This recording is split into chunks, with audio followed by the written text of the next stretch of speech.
This is Forge Daily with Mackenzie Barwell on the Forge Audio Network. Welcome to this episode of Forge Daily. I'm your host, Mackenzie Barwell, coming to you now June 10th, 2024. On Saturday, Forge FC matching up against Cavalry. They would take their third loss of the CPL regular season. Here to break down that match and Forge FC's performance with me is Steve Milton. If you didn't catch the entire game on Saturday, no worries. That's exactly what this is for. So let's get right into our conversation and enjoy another edition of the Mac and Milty Show. Okay, Milty, time for the review portion of our podcast now. Forge FC falling 1-0 to Cavalry on Saturday in a very feisty and cagey matchup, just as we predicted, hey? No, yeah, exactly. I don't think we predicted this result. I think we thought that probably Forge was going to score some goals because of what they had showed the previous week. But credit and kudos to Calgary. These two guys, Tommy Wilden and Bobby Schmierneotis, it's a chess match every time. I mean, what's this? Was the 28th game that they've played against each other, which is an awful lot. Nobody at the elite level in any soccer plays that many games in 5 years in a month. So yeah, another 1-goal game, and I would say perfectly deserved by Calgary, and maybe deserved even more. Maybe another goal or two on that. That said. Forge did a particularly strong job in the box because they were under siege all the time. They had a little bit of practice of that from Montreal in the second half, and I think that part of it showed the coolness under siege. Yeah, absolutely, and I think credit to Malik Owolabi-Belewu for playing a very large part in stopping a lot of that action that they had in their own box, particularly in the first half. He just took several balls away and cleared them and stopped the secondary chances on those kinds of things. I thought he was outstanding, and he's I think he's back in form now, don't you? I think you could see it in the way that he was carrying himself, and the way that he, even after he made those very crucial plays, the broadcasters made a very big deal out of these major stops, these goal stopping plays that he made, and then he just kind of picked himself up and shoulders back and did it again 5 minutes later. Coach Bobby probably happy he made just 2 changes to his starting 11, one of which being Malik, the other, of course, Chris Kalongo in net. Yeah, and I think it's understandable why he wasn't starting the last time as well. I mean, he was still playing himself back into form, and you wanted to make sure that it's probably better coming off the bench in that situation, but clearly Bobby saw what he had there, and they also didn't have Garvin available as well, right? So that's right. So that was a good point. Yeah. So they that put a little bit of pressure on the back end as well. Garvin was away. He's playing with Haiti right now, right in the CONCACAF World Cup qualifiers, and it's pretty important for Haiti, and so of course he's going to take that, and as well he should.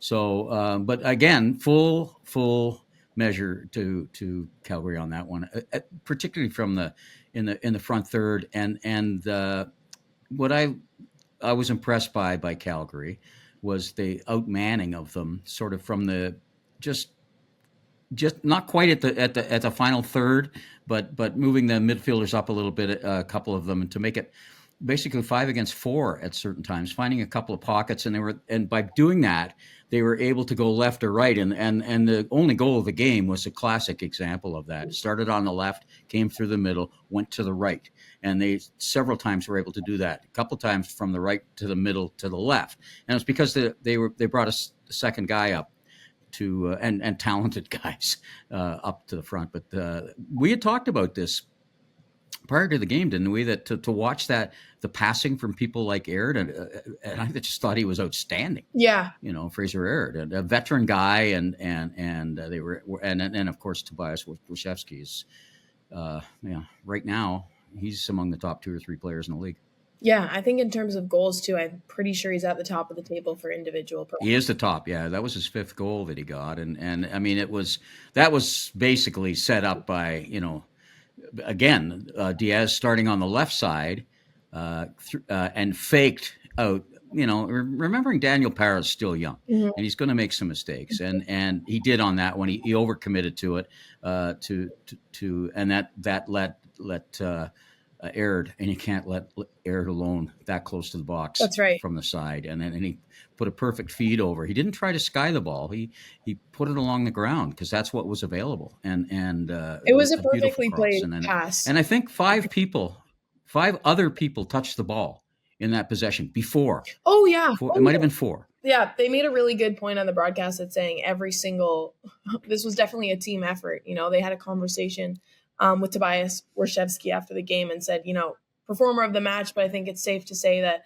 a lot of your teammates got a touch on the ball before you put it in the back of the net. And yeah, credit to them. It was a really, really nice ball in behind, and Daniel Parra overstepping maybe just a little bit, and then ultimately Forge's back line just a little bit too far gone, because at that point Warshevsky could just kind of tap it in back post. So, this goes back to what we were saying before about the difficulty of setting a bar so high for yourself. Chris Kalongo, for example, he's been pretty lights out for most of the season so far. And so those smaller mistakes become noticeable. And, when Daniel Parra doesn't shut down one ball out of the 100 that he already has, we're sitting here like, so close, but not quite. Especially on the highlight reels, because it was a goal. And so you think, well, what the heck? But I mean, then Parra comes back and had some great plays and almost tied the game again. Two things about that. Calgary expects that from Forge. The other thing is, unlike so many other games, that didn't go Forge's way in the final minute for that to take that point. They would have liked to take that point, because I'm wondering if we maybe should look at the standings right now, Mac. It's it's a sandwich right there right now. Atletico is still, running away with it. And, there's still lots of time left in the season. But, all of a sudden, Milty, maybe all of these draws for Cavalry not looking too bad because they're back into playoff position. Still with the game in hand, though. Yeah, some things are changing. Like Pacific seems to be fading a little bit at the moment. Mm-hmm. Pacific's having some problems. They, started so hot and now they've hit a big slump. And really, now let's reassess Forge. Where do you sit? We have to take the Montreal game out of it. We have to take the Canadian Championships out of it, because if you're going to say we concentrate on that as a separate entity, then that's what this is. So let's look at CPL right now. They have the big game against York, but within that 5-game stretch now, they have not won in 4 of them, and after starting so hot in the league. So is that a cause for concern to you? What do you think? I don't think so. Okay. It is hard, I will say, to distinguish the Canadian Championship from the regular season. And it is. Maybe that's just from a media standpoint, because when talking to Bobby, he seems to have absolutely no problem in compartmentalizing the two and looking ahead. But I think after watching them come out of a slump last season, they're familiar with situations like this. And I don't think that the one they're in now is even comparable to what we saw last year. And I don't see a team, looking out the window onto the field to them practicing right now. I don't see a team panicking or frustrated. Yeah, I think that may be the case. And it might be because, first of all, they've been together longer than they have been most years because of the January games, right? That's right. And that's a function of that. I think adversity can help a little bit there, because it can go one of two ways, and you're either going to let it. And adversity, it really isn't adversity. It's points in the standings. That's a little bit different but that is a kind of adversity. So I think that's a function in there that if you have the right chemistry, you can combine together a little more, and you try to do it a little more. And the leadership is so strong on this team, starting from the top. But and the top being on the field with the captain, and also off the field with the coaches. So I think they're not panicking. They've been there before, and that's what Calgary knew. And they talked about that after the game. Calgary knew that you're going to have to play 90-plus minutes against them. And again, that played out to be true as well, because Forge did have a chance at the end. But they were down to 10 men for the final little bit, so that made it a little difficult. Right now, once you lose the ball, it's almost impossible to get it back. Yeah, especially with the tactics Calgary was employing. and I think too, Milty, with this game in particular against Cavalry, they're putting themselves in a bit of a tough spot when they don't come out with the same force that we've seen them do in the past in the first 10 or 15 minutes. There was a stat that said Cavalry had more than 65% of possession in the first 15 and created, I think, safe to say, a lot more opportunities than Forge. And that's been one common theme that we've seen over these regular season matches is when they score early and often, they have no problem in closing out matches. And I think it just sets the tone as we talked about last week as well. And I just don't think that we saw that. And maybe that would have played into some success hypothetically, No, I agree. And I'm one, I don't know, because again, it's funny. I was in Calgary, but left before the game because I was there with the Tiger Cats. Well, as it turned out, not a very good weekend for either side. Hamilton teams in Calgary. Both games decided by a single score. Both games with the visiting team being Hamilton, in both cases, having a chance at the end. It would have taken something, and it would have been maybe undeserved is a wrong word. I will never use that because anytime you have a result, it's deserved because you've done something to put yourself in that situation. But really, as Bobby would say, that they didn't particularly just weren't able to put themselves in a position where they deserve to win. They did not deserve to win this game.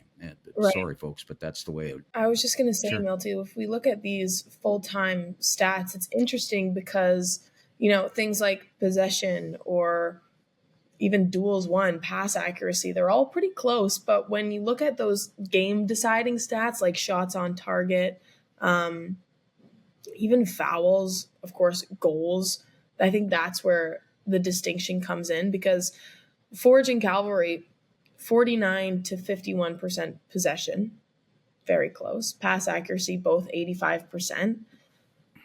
Credit to Forge for duels won. They did have, let me do the math here, 8 more than Cavalry. Yeah. But if you look at shots, Milty, Cavalry with 10 more than Forge. Right. And the balance of those decided in the first half it was just total imbalance in the first half, right? And those weren't. There's a lot of times that shots, sometimes teams do well on shots against the Forge, but they're from non-dangerous spots.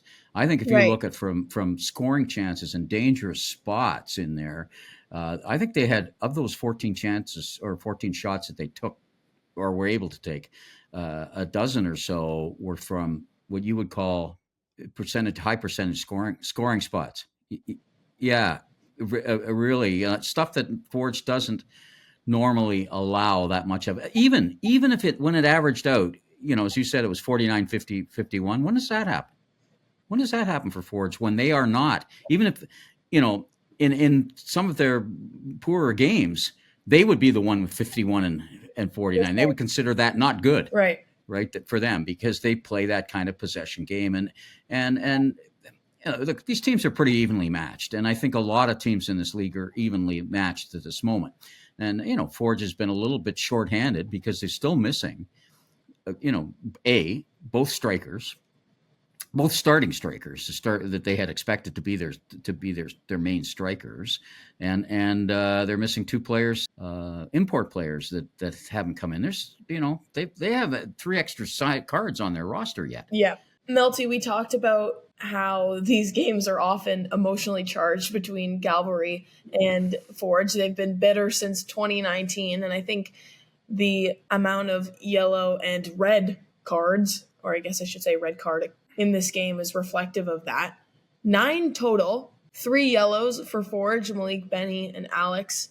And then Kadeem with a red in extra time there. So I want to talk about discipline in general, but let's first narrow in on Kadeem's red. What did you make of that situation, and was it warranted in your opinion? Yes. Yeah, it was. He could have easily walked away from that. That's an avoidable situation. That's not one where, where you're getting your leg up, and that's the instinct. I mean, that, he was angry and he took a shot, and you can't let frustration show both from it. Now he's young, and that put them in a situation. Yeah, it was late in the game, but still, it just is it means that he may be he's obviously unavailable next time. So, red carded. It's just not.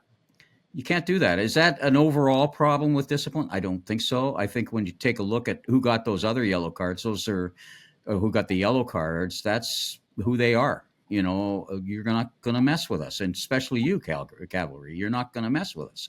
And a lot of this is still, they're going to play each other again and again and again, and maybe in the finals. And there's some tone setting there.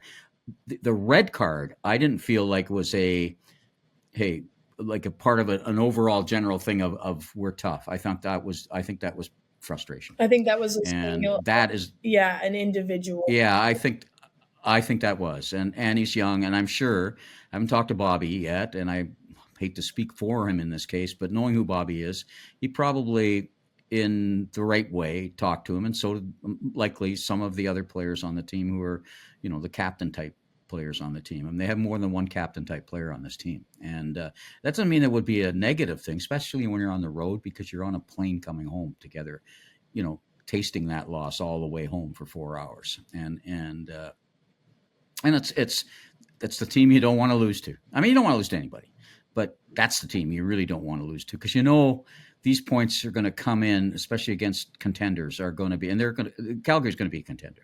Now, Calgary could have been in a situation of being frustrated, Mac. I mean, they talked about it a lot, particularly Wachesky, after and Klump as well. Klump particularly. You're right. You mentioned that. To come out last week and talk about it, because they'd had 4 draws in a row and 6 overall and only 1 win, and now you look at it a little differently. I think you correctly said it makes you look at the draws maybe a little more differently now, because now, instead of only having 1 win, they're a team with only 1 loss.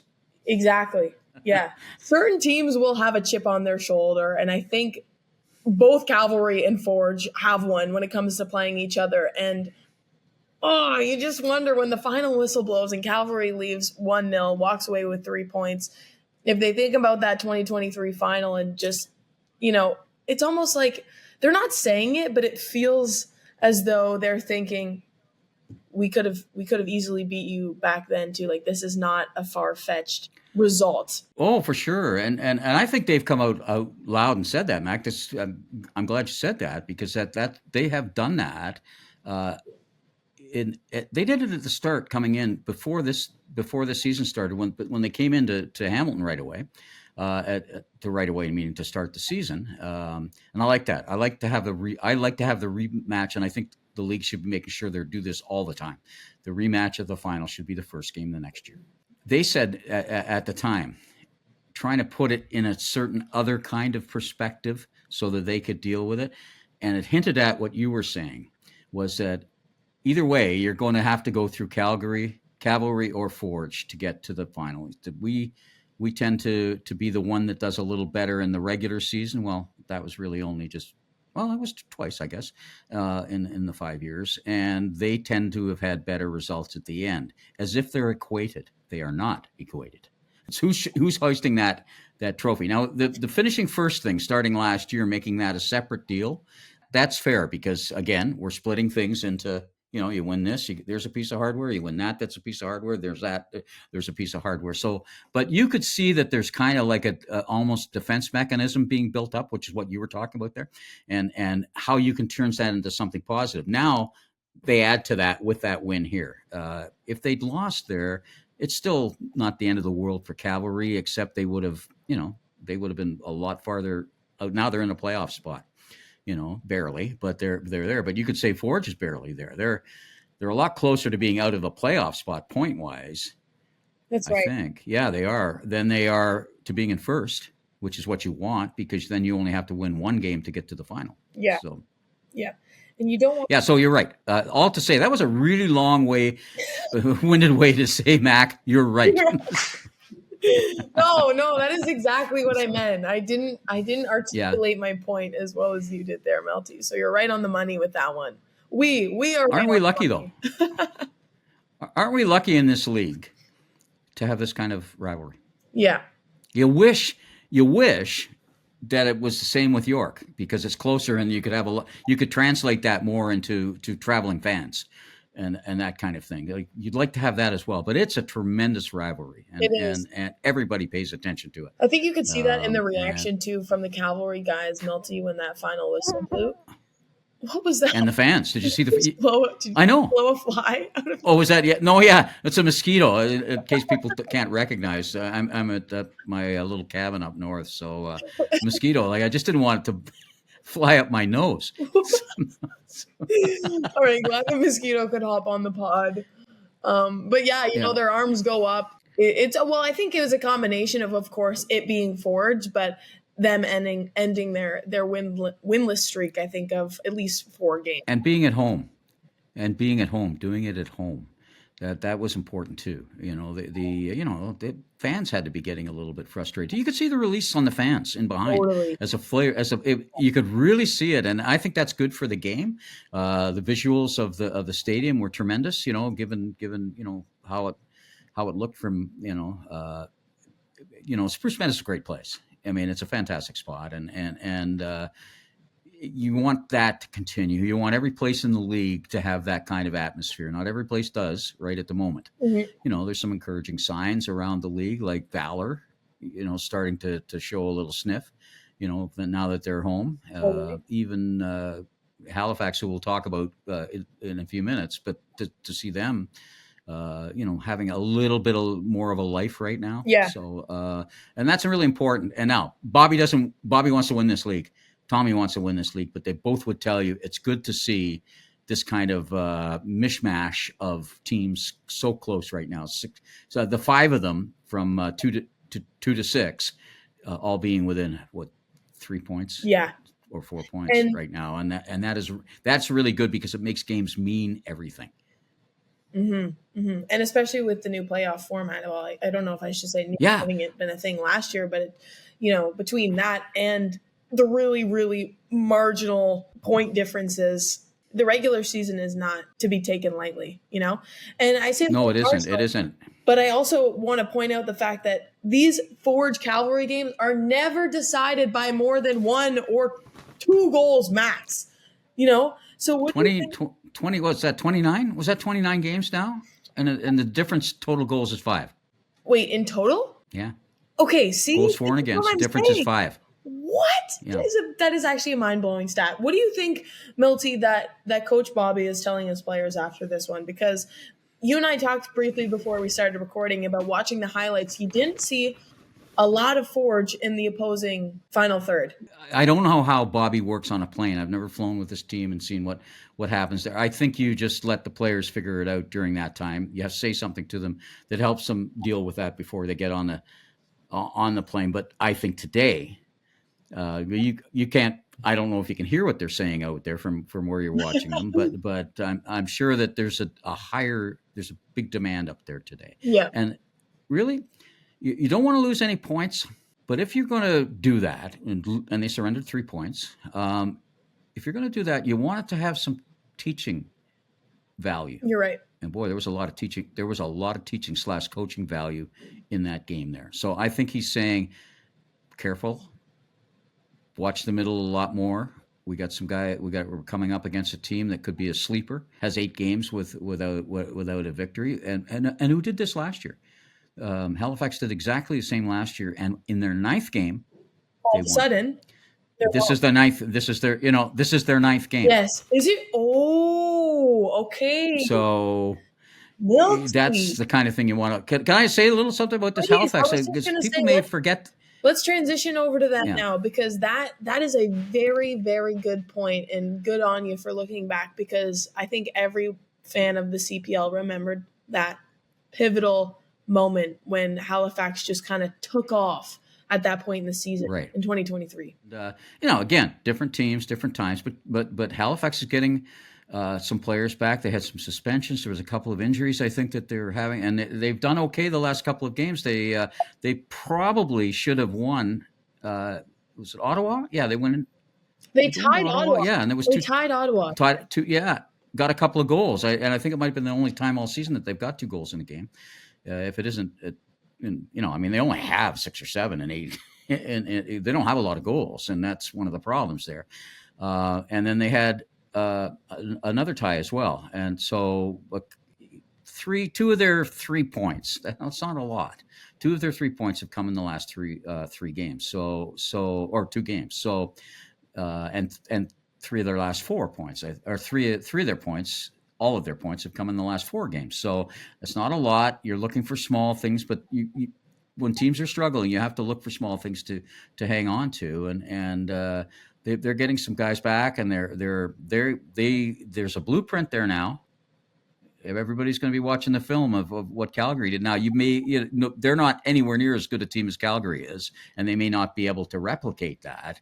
But the idea, get it to the middles and be in the option of being left-right. Now, Forge, of course, is going to be changing. I mean, they're going to be obviously upgrading not upgrading, but just a little more forceful, I think, in the middle, which, I think we'll see leaving too much of a, for sure, Milty. Yeah. Well, yeah, they were leaving too much of a pocket, but you can't do that against Halifax either. You really, they're still a professional team. They're also a team who is frustrated with what they're doing, and they just played a team who's frustrated again. This team doesn't probably have the depth to execute an exit from that frustration the way that Cavalry, I like to call them Calgary too, so people understand that that's where they play. Yeah. But Calgary was, they have a little more at their disposal. People might not understand that I think it's the Atlantic Sports and Entertainment Group which owns that club, and the guy who runs that, who's the force behind that is the chairman of it, is Derek Martin, who is a Hamiltonian. He played quarterback at Glendale. He was a tremendous quarterback. He played quarterback at Glendale in football, on gridiron football, and his teammate was Ticat Wall of Honor player Rob Hitchcock. I kid you not. And he took Saint of X, all the way to the Vanier Cup final. Okay. That's how good he was. That's how good he was. And now he runs and owns his team. He's a friend of Bob Young's, and he's still got great connections here. And so there's always been kind of a connection between Halifax and Forge Hamilton in this one. And the other thing is, this game is in Halifax, and it hasn't been tough on paper to win there, but it is always difficult because when they're pitching new teams in the league, they point to Halifax. Anybody that wants to come in and say, here's an example of how you can build a stadium and make it intimate, even if you don't have the resources, and you can add or subtract. If you can make it so it's 5,000 fans, you can make it so it's 6 or 7, you can make it, a little more than that, because they use those boxcar types of things for those kinds of things. And Derek Martin, going back to the Hamilton guy, sort of did that for years in other sports. With volleyball, with rugby, Team Canada rugby. There was I think the World Junior Beach Volleyball was there, and it was all the same kind of idea. And that's the way you start. Well, I was just going to say, Milty, too, about their stadium in particular. I think the capacity is somewhere between 6,000 and 7,000. And right. Look at the highlights, and this place is jam-packed. It's shoulder to shoulder, whereas, Forge get around the same turnout or the capacity of this Wanderers stadium. And because they play at Tim Hortons Field, it's a different feel. It's a different atmosphere. It might not feel so intimate without the space being so crowded, So in a way, I do think that that's an advantage, because everybody is just so close together, and the players are pretty much an arm's reach from the fans. So they can do that, and you only notice that, I think, at the start of the game, or if you're sitting where we do, right? Because the Forge, they feel pretty close to their fans too. Oh, I mean, absolutely. they feel very and like physically close to them, and they know that on the lower deck, of course, they're all on the one side, so they're very aware of that. And I love the way they go over there, and I know a lot of soccer teams do that. go over there afterwards, after every game, win or lose, to say thanks, to those people and feel it. But you're right, the intensity that creates, and what Halifax has done. And Forge has done this in a way. It's just that it's a much bigger city in Hamilton, and so the word maybe doesn't pass as much as I've complained about for years. Forge is known more across this country, and particularly through the CONCACAF region, than in some places in Hamilton. But once you go to a game at Forge, you go, whoa, well, I'm going to come back. Yes. There's something to it. Well, that's what happens in Halifax. In fact, they have a lot of times people can't get tickets to the game. Why? It's the thing to do in town. And part of it has to do with the complete experience that actually has nothing to do with the stadium. It has to where the stadium is located, because people can walk from, Halifax is a party town. And so atmosphere is tremendous, and it makes it a little more difficult, especially if the home team starts playing well. And so Forge has to snuff that. They have to do what they did against York, don't they? Just have to remind that team right away, you know what? Just don't be forgetting this part of it. Mm-hmm. You've got 3 points. We don't. We have a lot more than that. Mm-hmm. And, we are the champions. And until somebody else says we aren't, and by beating us in the final, we are still the champions. And you have to remind people of that, particularly when they're struggling. I was trying to make the reference between see, this doesn't make sense. Innocent until proven guilty, champions until proven otherwise. I don't know. Otherwise, yeah. You were looking to a way to take that and I was like, this could take be that so good. Take that idiom and switch it around. But you've got it. That's exactly it. Until proven otherwise. So Milty, that's our next one, hey, to review, and that match will take place this Saturday away, as we've talked about. Away, yeah. And then we'll reconvene in a week from now and discuss maybe how we've got some insider Hamiltonians working for the other side. That's right, and I think for the print side of our website, the Forge website, we'll be talking to Derek before the game to set it up. Oh, awesome. Hopefully we'll be, like we're trying to, and I will encourage people to go to the print side on forge.ca, because there are some stories there that we don't necessarily talk about here, and we're trying to expand so that by the end of the year, every player there that plays a role in this team gets really described in great depth. And I think if you go there, you'll see that we had quite a story on Kwesi Poku last week. And those kinds of things. And there'll be another one this week. And it's usually the day before the game. Awesome. And that's how we preview the game. It's also preview one of the players. Okay. This is still one of the highlights of maybe the highlight of my week. Me too, Milty. Talk to you next Monday. Bye. Now, before we wrap up today's episode, the dates for the 2024 Canadian Championship semifinal have been released. Forge FC to take on Toronto FC in 2 separate legs. The first one being exactly a month from now on July 10th, right here at Tim Hortons Field, 7 p.m. The second leg, though, pretty far after that, not until August 27th at BMO Field, same time, 7 p.m. So it's official, still a ways away, but mark it in your calendars. That'll wrap up today's episode. Thank you so much for listening. I suggest you do the same tomorrow to hear Coach Bobby's take on all of this for another episode of Behind the Beard. This has been Forge Daily with Mackenzie Barwell. If you like what you heard, please like, follow, subscribe, comment, and share.